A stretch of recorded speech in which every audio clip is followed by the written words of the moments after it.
যে সবাইকে আমি একটা ভিডিও দেখাই, এটা খুবই একটা প্রয়োজনীয় ভিডিও। এই যেখানে একটা ফাউমি মুরগি আছে, হ্যাঁ, যদিও খাঁচাটা অনেক বড়, আর একটা দেশি মোরগ আছে। এই ফাউমি মুরগিটা ছিল হইলো ওই যে ওই আর একটা ফাউমি মুরগি আছে, এই ফাউমি মুরগিটার সাথে ছিল।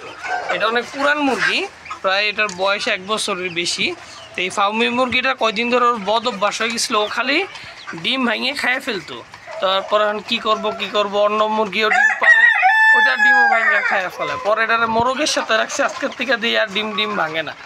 আমার এই পদ্ধতিটা যাদের এরকম সমস্যা আছে, মুরগি ডিম খায় ফেলে, তারা এই পদ্ধতিটা ফলো করে এরকম আটকানো পরিবেশে একটা মোরগ দিয়ে দেখতে পারেন। আমি দিয়ে দেখছি যে ইনশাল্লাহ ও যে ডিমের যে একটা স্বাদ, ডিমটা পারলে ও যে প্রথমে খায় তখনই ওর মুখে স্বাদ লাগিয়া যায়। ও যদি আবার কয়েকদিন না খাইতে পারে, এভাবে ওরে আটকায় রাখলে মোরগ দিয়া, তখন ওর অভ্যাসটাও বদলাই যাবে, ও যখন এটা ভুলে যাবে তখন আবার ঠিক হয়ে যাবে। ইনশাল্লাহ সবাই ভালো থাকবে।